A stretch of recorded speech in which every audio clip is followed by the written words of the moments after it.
Уверенно и вперед, да?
Першого дня війни в Україні, як ніколи, ми всі об'єднуємося.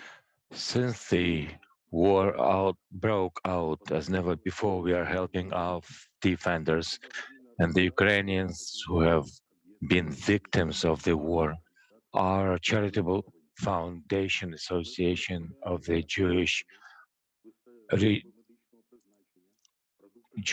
religious organizations supply food, medicine, and equipment and gear for the armed forces. Together with other religious organizations who are working for the good of the Ukrainian people, we invite all those who are willing to help Ukraine to join in. The Charitable Foundation of the Union of the Religious Ukrainian Organizations is working for Ukraine and only for Ukraine. We are sure that the war will end with our victory, and there is no other way to follow.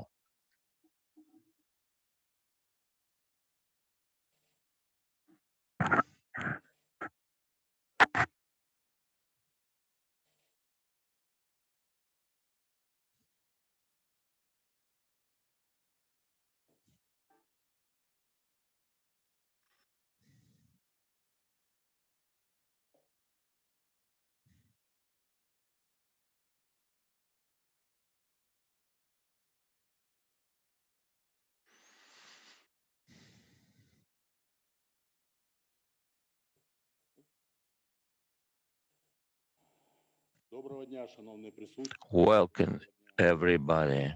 Welcome to all those who have made it to today's press conference devoted to the activities of the Charitable Organization, the Union of the Jewish Religious Organization. My name is Mykhailo Zaslavsky, and I'm the founder of the organization. Our organization works for and exclusively for Ukraine. And in spite of the fact that this organization was founded in 2012, we began our main activities since the beginning of the war in order to make sure that I am heard by everybody. Given the fact that Russia unleashed this massacre and war in our native Ukraine, I will switch over to the Russian language to make sure that the Russian language speakers can hear us around the world. Now, in order for you to understand what's going on in reality, since day one of the war, we have been here in Ukraine, and given the locality of our organization, we were based in Bucha region, and we are still here. Since the day one when we witnessed what was going on, I understood that this charity foundation must be galvanized. I was engaged in many good deeds, but unfortunately on our own, it is impossible to win the war. So the Charitable Foundation has joined in the defense of Ukraine. When you are acting on behalf of the Charity Foundation, people know what you are doing. Since the beginning of war, we have delivered for the population, for the territorial defense, for the armed forces of Ukraine, goods worth of millions of dollars and medicines for about 6,000 persons. To the armed forces of Ukraine, we delivered different kinds of gears, helmets, bulletproof vests, etc. You must be aware of the following. What is the difference, an essential difference of the charity foundation of ours? When we thought how the money should be channeled or attracted, we were asked a predictable question. How do you differ from other charities? Of course, we can claim that we are most clever and the smartest and integral, but we chose another path. We have stopped talking about our good deals. As of now, our charity foundation has received $700, a couple of thousand of hryvnias, and a couple of hundreds of euros, and we have not yet taken advantage of them. But what was the way for us to follow? We were ready to talk and started to talk to everybody who is willing to help. And we put as our emphasis the targeted aid.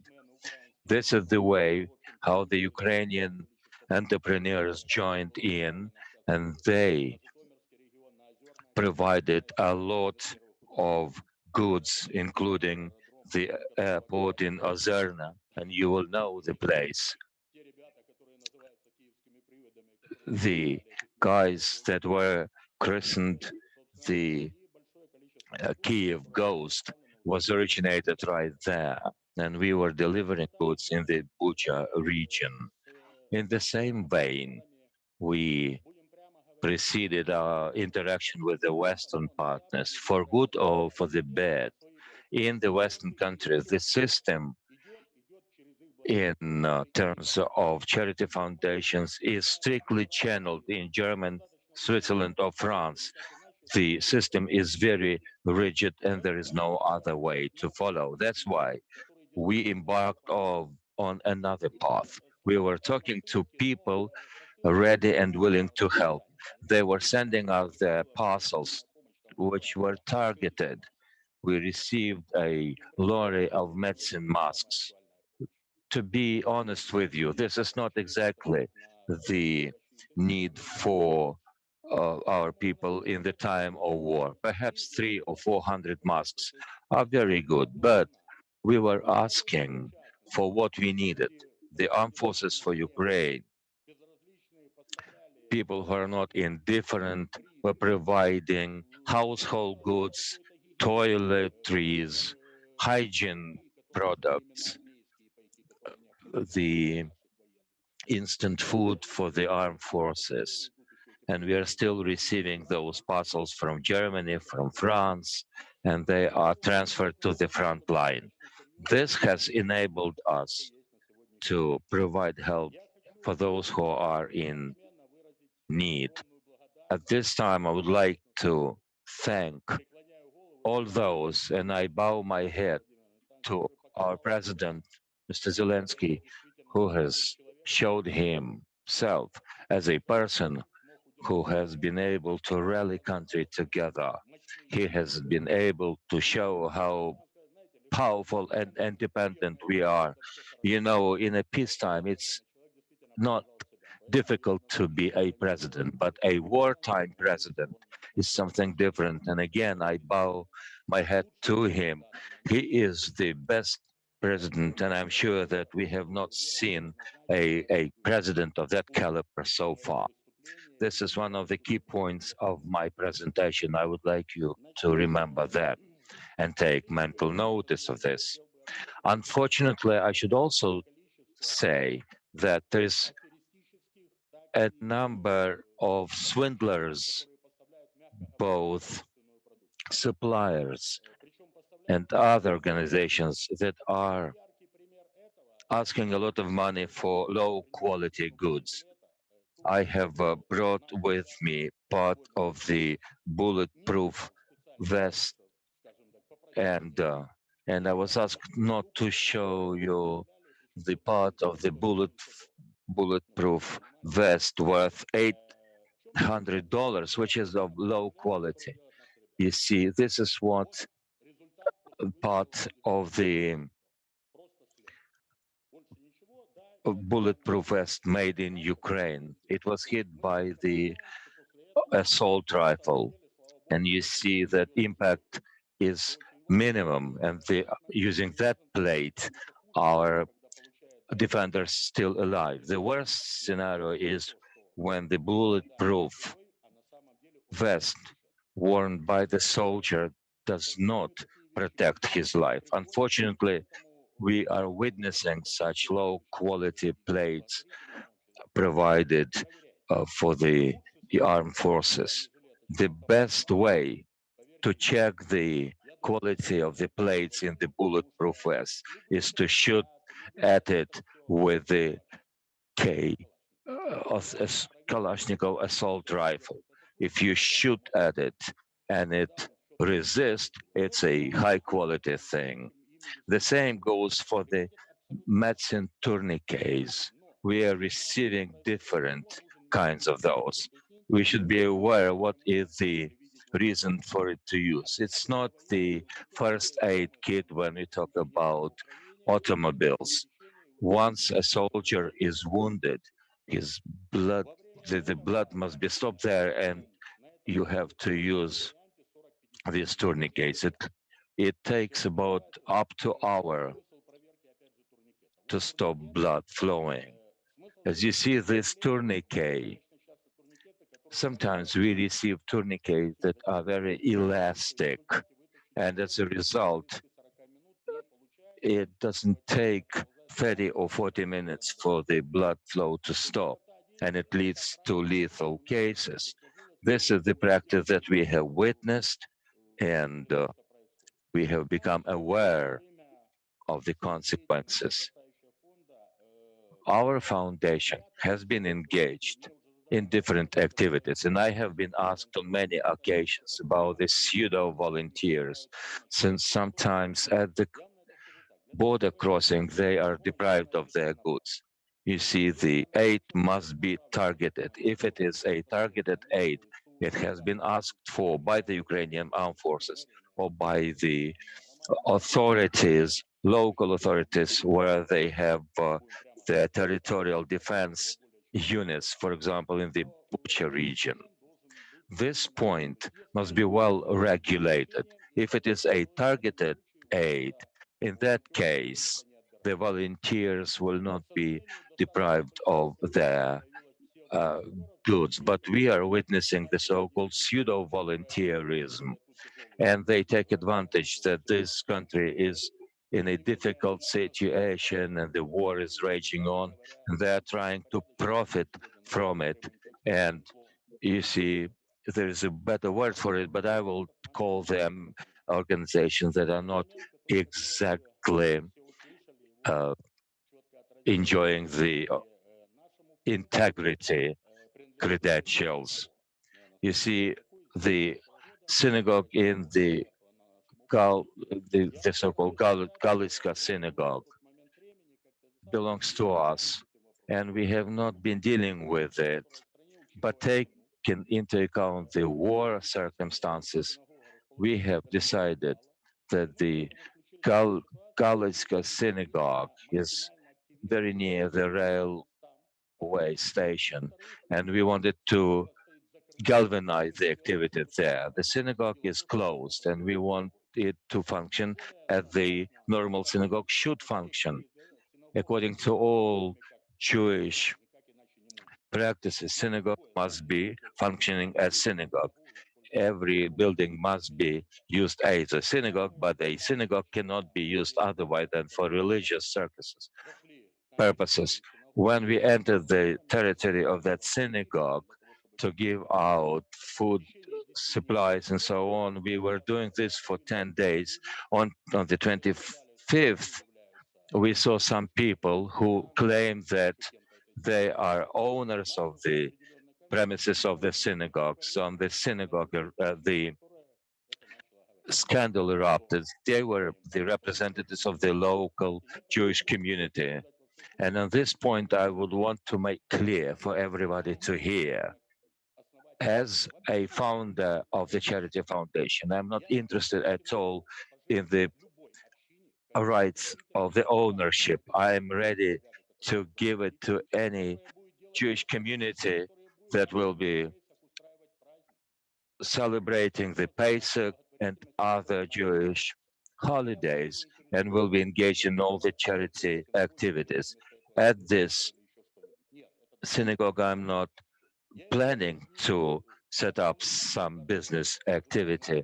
I am one of the major, perhaps the only sponsor of the Zhytomyr synagogue, and in no way am I trying to claim that this is my ownership. It belongs to the local community. The community is very strong. Children are being brought up. They have set up the uh, children's home for the parentless children. The same goes for the Galitska synagogue. If it comes down to the fact that at long last they will provide for the religious purposes, that they are engaged in the charity activities, I will give two thumbs up to their activities. And I am ready to give it away. I'm not fighting for the ownership rights. A couple of words on the requests that we are receiving. It is with great pleasure that we will cooperate with all volunteer organizations, with all charitable activities, ready to help Ukraine in the first place. And honestly saying and putting it bluntly, not to steal money. You know, I am a fond of making money, but it is time now to help Ukraine rather than to make money. To survive and to win in this war is the first precondition of my activities. As many Ukrainians, I am interested in these activities to save Ukraine. This is our main focus. That's why I invite everybody to cooperate with us, and I will be happy to cooperate in the future. Why am I speaking in Russian? I want to be heard. The information politics is very strong abroad, saying that there is some religious feud going on here in Ukraine. As a representative of the Jewish community, I'm telling you, we are not foes. We are all Ukrainians here in terms of Ukrainian citizens. I want everybody to understand. I enjoy very good rapport with the Orthodox communities, other faith foundations, with the Muslim organizations. Indeed, we are cooperating as one unit. We don't have today with us one of our partners, Slav Muhamedov, who is engaging with us in our charity activities. He is one of the owners of the I.D.Clinics. He is a physician, but in spite of all the religious differences, he is part and parcel of our activities. That's my point. Another point that I would like you to pay attention to. The priorities have changed in terms of humanitarian activities and humanitarian aid. I will tell you why. Foods, apart from the deliveries for the armed forces, of course, it is important. But renovation is at the center of our activities. Last time, on last Sunday, we went to the Borodyanka to the village of Zakhalsko, next to the Warsaw route. What we saw there, of course, is mind blowing and shocking. It was another evidence of the Russian fascists, what they did and their war crimes. About 30% of people are staying there. There are a lot of people with no place to live in this. I was talking to the elder of the community. He said, we don't need food today. You can bring us some building materials to set up some makeshift living for people, to have roofs of their heads. So I again turn to you with a request to bring in some slates and bricks and everything to raise up new homes. Sometimes we need a little home or a caravan. You should be aware that it's not a commercial project. You know, they brought us a makeshift home worth $60,000. We don't have people able to pay for such a shelter. And I call this pseudo volunteering. When I see such pseudo volunteers, it feels like giving them the, salute with the middle finger. We are united in our efforts, and these people should not be part of our community. This is the main point that I wanted to share with you. I would like to answer all your questions at the end of this press conference. I will introduce to you people present here. Victor Lokshin is a PhD, a person who is one of the activists of the Kyiv Jewish religious community, and perhaps is one of the ideological leaders, not perhaps as a religious leader, but as a spiritual leader. Yulia Gulyaeva. Yulia Gulyaeva is the founder of the equestrian club in the Bucha region. I will tell something she is not likely to say. Her equestrian club has suffered a lot of damage. More than that, their house of her family is no more. It was hit by the MLRS, and luckily she and her husband stayed alive. Thank God Almighty that they are alive. But these things around us, and Chaim Handlin is the Israeli citizen, and he is our volunteer, a person who helps us in a lot of ways in terms of deliveries of goods, of equipment, and delivering on the interaction with world community. He does a lot of things, and he's not seen, and this is the main thing. Why do I want to cover today's activities of our foundation? People should believe and understand that we are doing the good thing. We are not making money on this. This is the main point of this press opportunity for you to understand what we are doing and why we are doing. That's my point so far.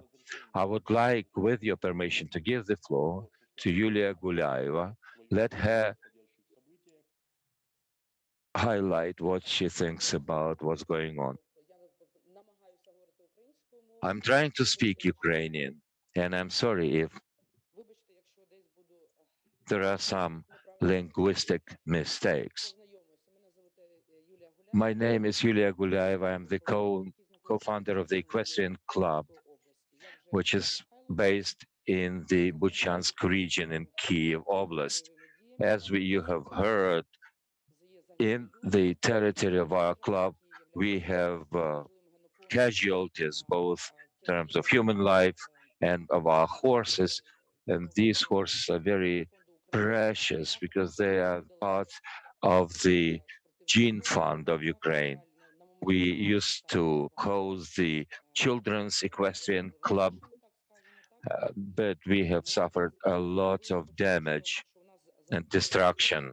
You have heard that we were hit by the Russian Grad MLRS.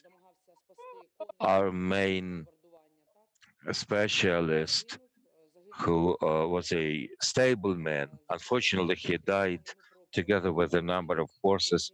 A few horses have been operated on due to the activities of this charity fund. I hope they will be doing all right.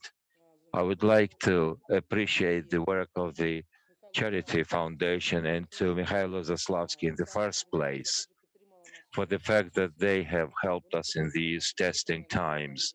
They have provided medicines both for people on and for horses, the toiletries, and Mikhailo has also provided us with a place to live in.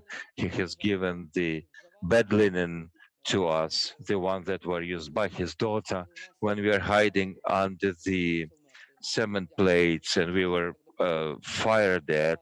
It was a terrible time, and we are thankful for him for helping us. When we Ukrainian armed forces, we were visiting different places like Yesnogorodka and Stoyanka and Petrushki, and we were visiting our armed forces under heavy fighting. When you are driving a car at the speed of 150 kilometers per hour to get some food for your horses, for children's horses or sports horses, no one will dare to do that. And again, I thank you for your efficient help. What is my point? Currently, we are having problems with the way to feed our horses. Of course, we have hay, we have other ways to feed them, but some people are trying to make money on the war. We have suffered so much damage, and we have to turn to some charity foundations to ask not for money, but to ask for haze. Sporting horses must be cared for in a very special way. International organizations might help us. We are turning to different organizations in Ukraine. Yes, we received different kinds of help, but we received 20 sacks of muesli. But this is just a drop in the ocean. And I'm pleading and asking you for some ideas of how to help the stables that are in need of help. You understand that in the Bucha district, there are a lot of stables that burned down together with the horses that were there. In the Bucha and other villages, and many stables were attacked and horses were just shot. I reiterate, we don't need money. We rather are in need of forage and fodder for our horses.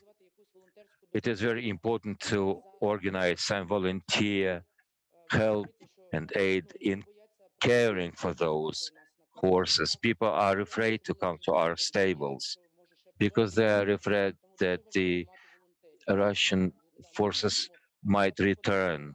What we can do in return, volunteers will help us, and we will uh, teach them the equestrian art.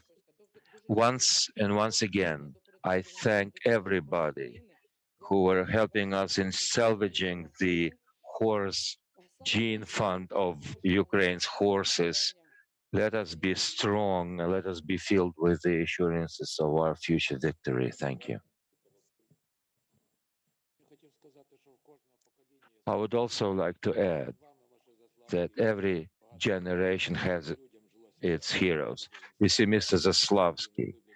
He is doing so much. He has salvaged so many people, and perhaps they don't know who their savior was. And I am the witness to that. All the initiatives that he has been pioneering, regardless of the religious specialities. We are trying to set up some culture.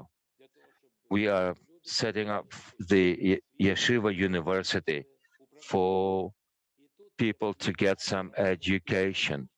Here we are talking about tolerated management in terms of further education. People must be brought up in tolerance culture. You know, sometimes we see people who have been traumatized. As for our foundation, one of the merits of ours is that we are trying to raise the issue of fundraising. This is a very good feature. Everyone can participate in this. There are a lot of rabbis who will tell you how they were helping different communities, including the Central Kyiv Synagogue, where the work of the upbringing of the spiritual culture and helping people with the foods and providing different ratios. This initiative, I think, is targeted towards creating social cultural environment to bring up the cultural awareness. The University of Management have voiced their readiness to cooperate with us to provide curriculum of religious basis. So we will bring up people who are both religious and well educated. I have never tried to grandstand in different communities as part of the Erasmus Plus. I enjoy the status of an expert, but one of the initiatives by Mr. Zaslavsky is to create a cultural uh, environment, the micro social cultural environment, to bring up a new generation of Ukrainian managers who will be competitive in the European scales. Let us thank him for his initiative, and we are appreciating this. You see, to be here among the journalists and outstanding persons, I am happy to be to be a cell of such a movement. I am part of the Jewish community for a number of years, and I am trying to respond to all the requests that I receive. Thank you. I thank you personally. One of our volunteers, he is the Israeli citizen. I would like to give the floor to Chaim Handlin.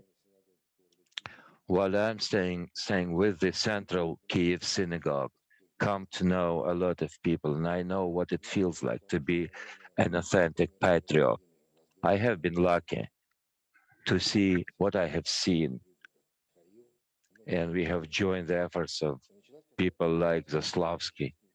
We have seen the other side of the life that gives you an opportunity to relieve, that you remember through your forebearers, your grandmother and your grandfather, who was fighting in the Second World War and died there. There are tasks that you see in front of your eyes. God Almighty sets goals for you and helps you in terms of giving you people to work with. And I would like to thank Mikhail once again for his participation in the work of the big team of religious leaders working here in Ukraine.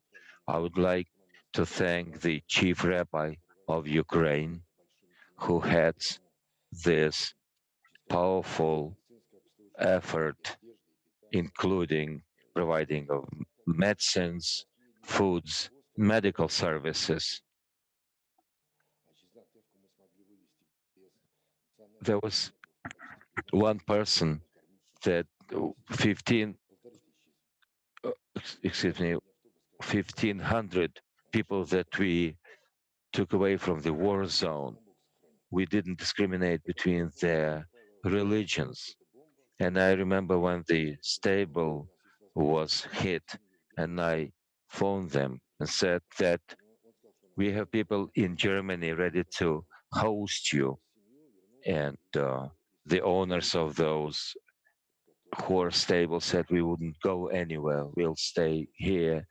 And we have different children that we educate here and provide extra equestrian classes.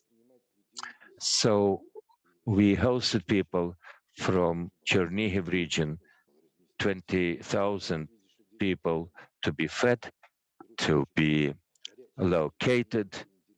And you saw people who for days didn't eat hot meal.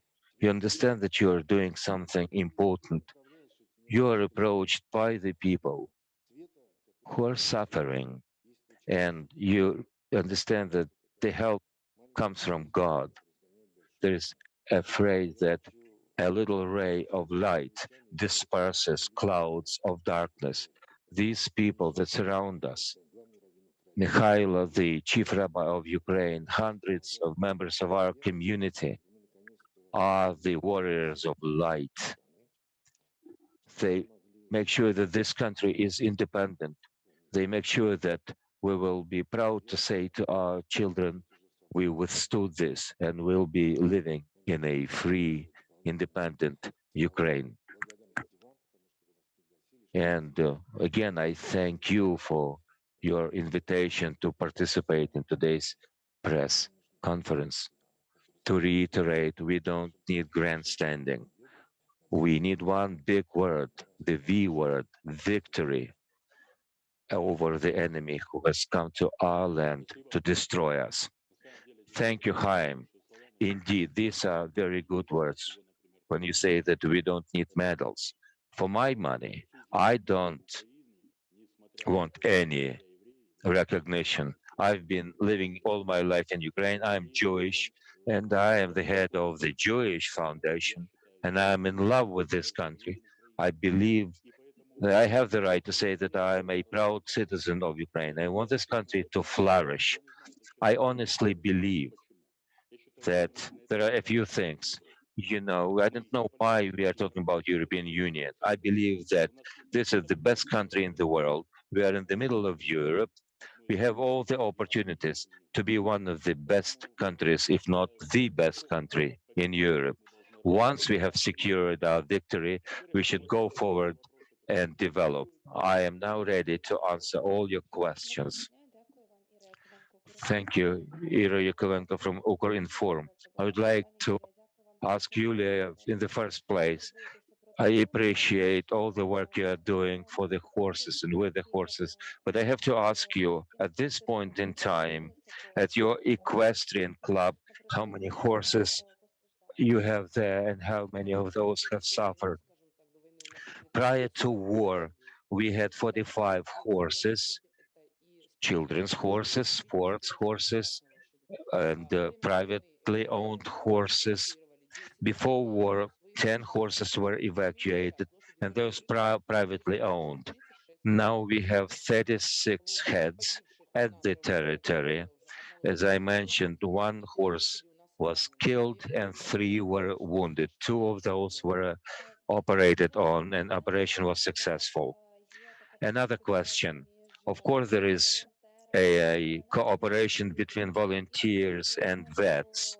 And I know that in the city of Kyiv, there is a university providing education for vets. Have you been trying to cooperate with them? There are a number of cases that we know about. When vets are coming and providing some help, what kind of interaction you enjoy? Do you plan to enjoy their cooperation? Horse veterinary in Ukraine is not very much developed. It's a tragedy. Of course, there are vets ready to come in and help, But when we are talking about bombardments, there is no way someone can help and come to us. We were doing on our own. Shrapnels were removed from the horse bodies. You know, this world is cruel one. No one is ready to work for free. You have to pay for everything, and the money that you have to pay is quite a substantial sum of money. I would like to turn to the founder of the charitable organization. Will you please tell our listeners how to set up charitable foundation? What are the formalities? And most importantly, how do you provide for the safe working conditions? There are a lot of people who say that we are willing to be volunteers, but not everyone understands that the demining process is in progress. In that way, and by such a reckless behavior, they are putting themselves at risk, and they are also putting at risk people that they are trying to help. As for the creation of the volunteer organization, such a body should not be formally organized. You can be a volunteer at every charity foundation. You are welcome. We are striking a deal with you that you're working for pro bono and you commit to do what is needed by Ukraine. As for visiting the unsafe places, in our case, we regularly go to the Bucha district, and Bucha district, as you will know, after all the minings, and there were heaps of things to be regulated, including mined buses, mined armed vehicles, woods, etc. When we go there, we take along either armed officers from the armed forces of Ukraine or the representatives of the local authorities for us to understand where to go, not to get involved in the situation that you have just mentioned. As for the activities of the volunteers, I will tell you this. If you are willing to do something good, you will find the way. The will means the way. So to set up such a volunteer organization, I will be honest and blunt with you. I have spent some time on doing something personally that no one knew about. Were it not for the war, I would not have launched the activities of such a fund. Officially, it is on papers, it is active since 2019. But since the war began, I understood that there must be something done in reality. On your own, you cannot carry out all the tasks. You mentioned that many people turn to you with a request not for foods, but for the building materials to restore their houses. In general, what are most pressing areas of volunteer activities? I know about uh, the so-called automobile volunteering, people having their cars try to help. What are the most popular volunteer activities in the Kyiv region, for example? The situation is as follows. There are a lot of volunteers in the Kyiv Oblast, especially in the places where people were abused and physically assaulted. I don't want to go into detail now. After what I have seen in Bucha, you start hating everybody who is Russian. What they committed, in particular in the Bucha districts, physical abuse, rapings, all the ugly things they committed. Hosts of people are now psychologically traumatized, and by when we go to those regions, we take along the specialists in psychiatry. So if the most pressing issue is psychological help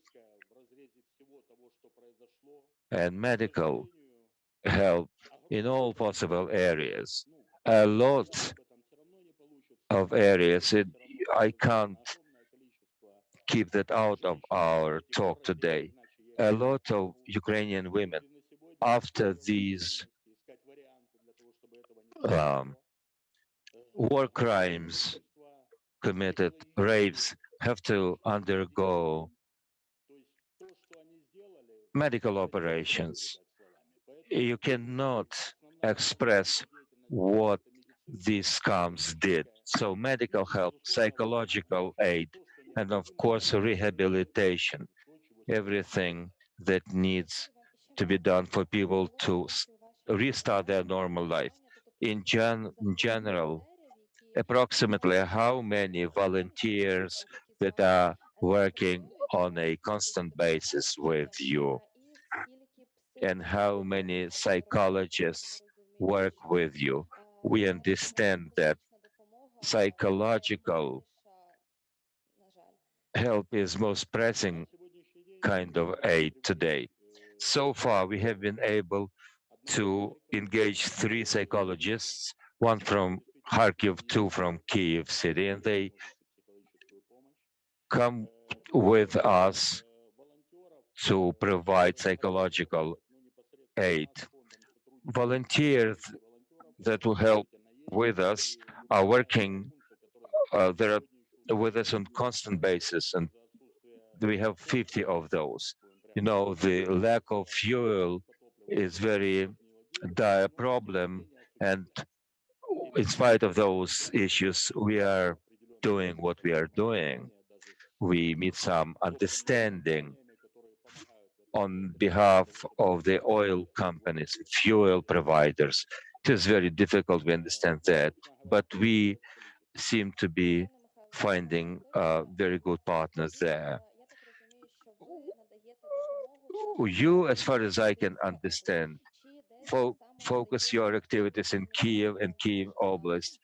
Do you provide any humanitarian help in a wider Ukraine, in different oblasts? What are the territories that you help today?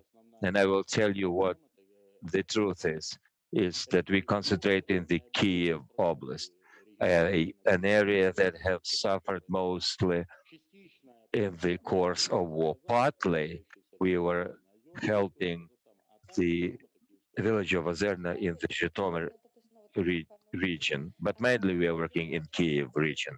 Since when have you been working? You mentioned that you got engaged in these activities since day one. Are you have you been working since when? 24th of February or when? And what are the other volunteer organizations that you cooperate with? And in your view, what is your need for the this is the point for the international journalists to hear. Well, basically, we began working on the 24th of February, on 25th of February. When everything started on the 24th, we kicked off our work on the 25th. And I will be very clear here. I live in the village of Garaniche. Everything that was happening then was within 2 kilometers from my house. So Garaniche, all the crossroads where fighting was taking place, I saw it firsthand. And unfortunately, I had to participate in them. I didn't leave the place. The only thing I did, given that I have a wife and 2 daughters, I jumped into the car, got them away through the Ukrainian border, and came back on the 25th. And since then, I have been staying here, respectively.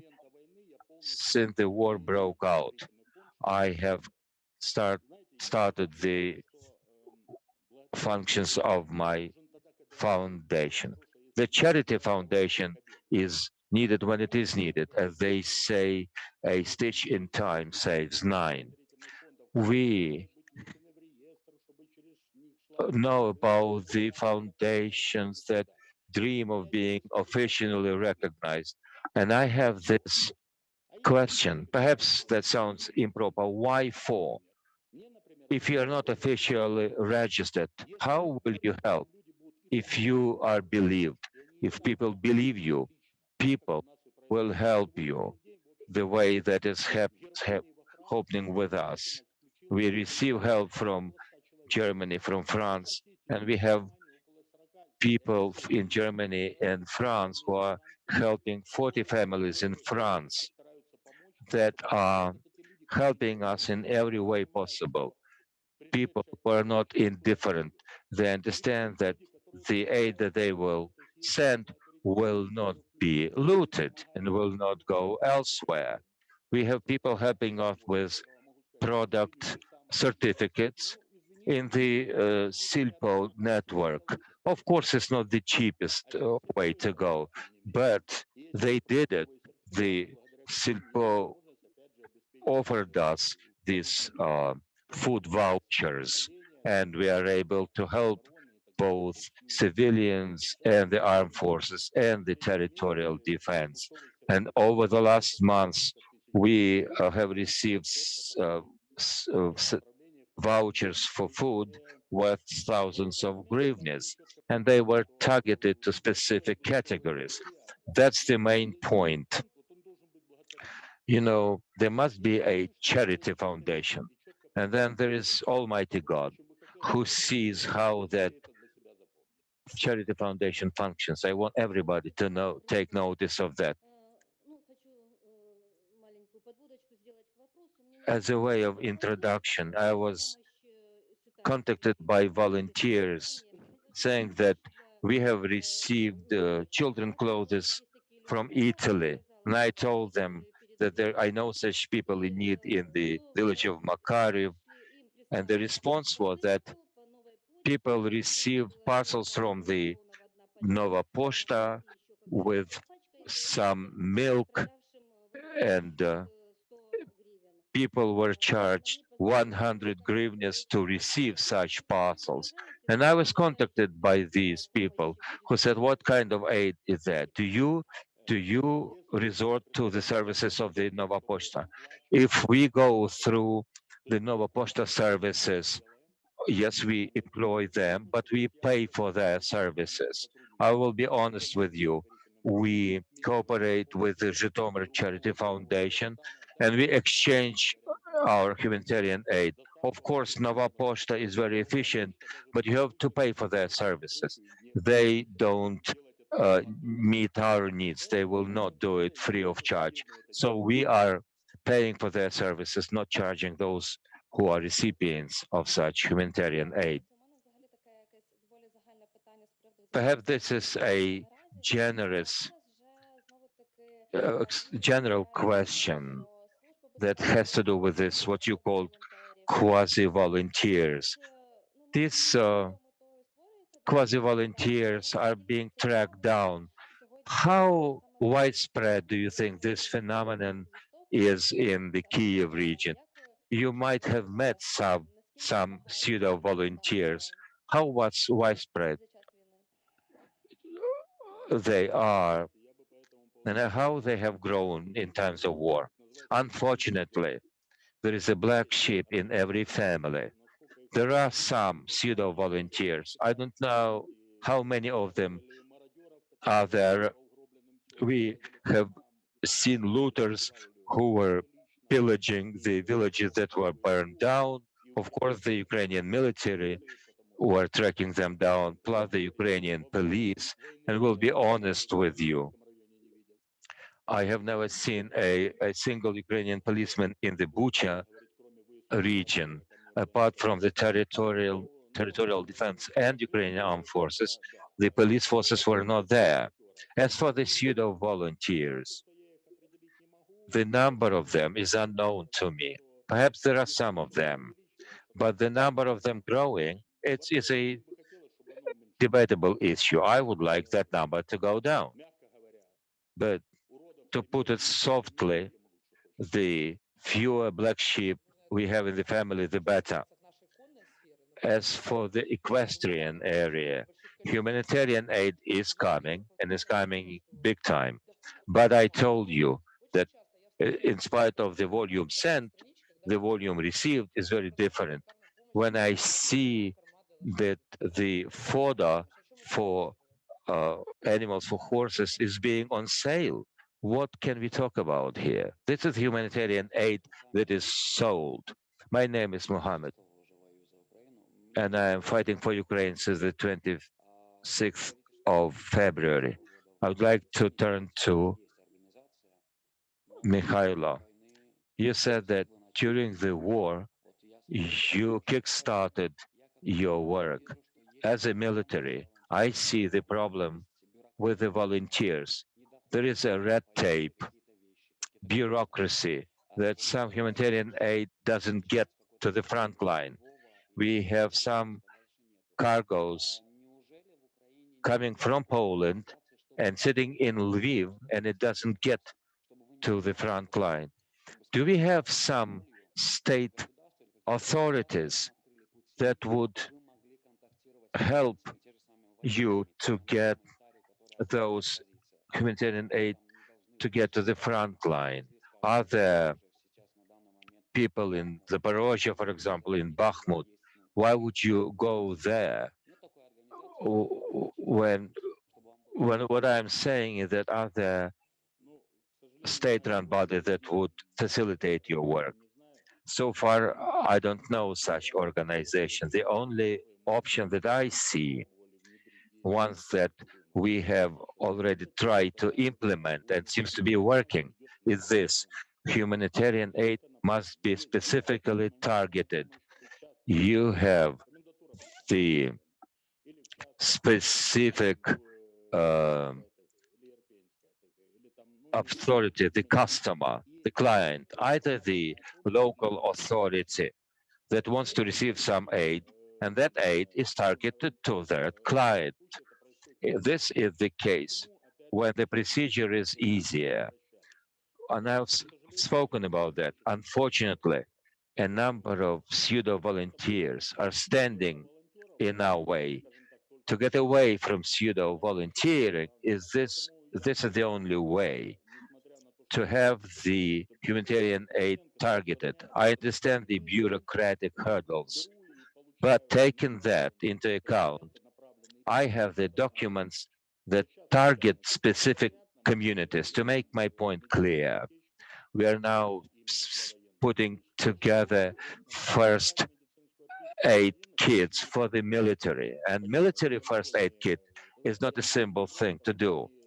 It is a complicated things because you have to find all the items for it, all antibiotics, the other issues, including good tourniquets. We are putting them together with our Zhytomyr branch. And while preparing them to go to the front line, from the first step, we want to make sure that they are received by the soldiers specifically named. I don't want to insult anybody. I don't believe any command, the first aid kit or bulletproof vests. We don't believe anybody in authority. We talk to specific soldiers going to the hotspots, going to the front line. When I hear that in the Vinnytsia region, they need bulletproof vests, and I'm asking what for? For them to showcase the bulletproof vest is needed in the front line, and we are trying to keep that under control. I agree with you. I was talking to people today visiting the front line. And I was there at the front line where we didn't receive anything. We were wearing what we took along when we were leaving our houses. And when we went back to the center, we saw the so-called universal soldiers with good gears and everything. As I come hot-footed from the front line, I think it makes sense to give help and to provide those services to the specific soldiers. My name is Ina, representing Dream UA Charity Foundation.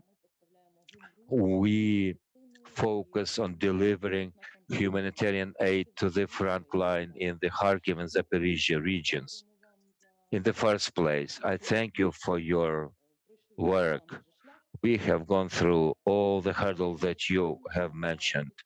My question relates to the automation of the process. We are searching for partner volunteering activities representing the IT sphere. We have provided the automated procedure software because we are also working with the targeted aid. We have our own logistics supply lines to ensure that no one even dare to say pillage our loads. We want to start working with the QR codes for donors to see the movement to the end client. Have you thought about something in that area? We have medicine specialists working in the warehouses, and we would like to set up some um, training courses because sometimes the soldiers don't know how to work with the tourniquets. So automation of your system of logistics and medical courses. As for the automatization of our procedures, we are thinking about that. We will make sure that everything, every step on the way of our aid will be tracked down. As for the workshops, to the best of my knowledge, we have had such medicine workshops for the soldiers before they go to the front line. I was talking to people that I was delivering aid to, including the vests and the helmets. They told me that they went through such workshops. Of course, it is very urgent, and I think if you do this, this will be very helpful. I'm sure that in 90% of cases of soldiers going to the front line, they don't know how to use and what for to use the tourniquets, for example. Thank you. Our time has expired. Thank you very much, and goodbye.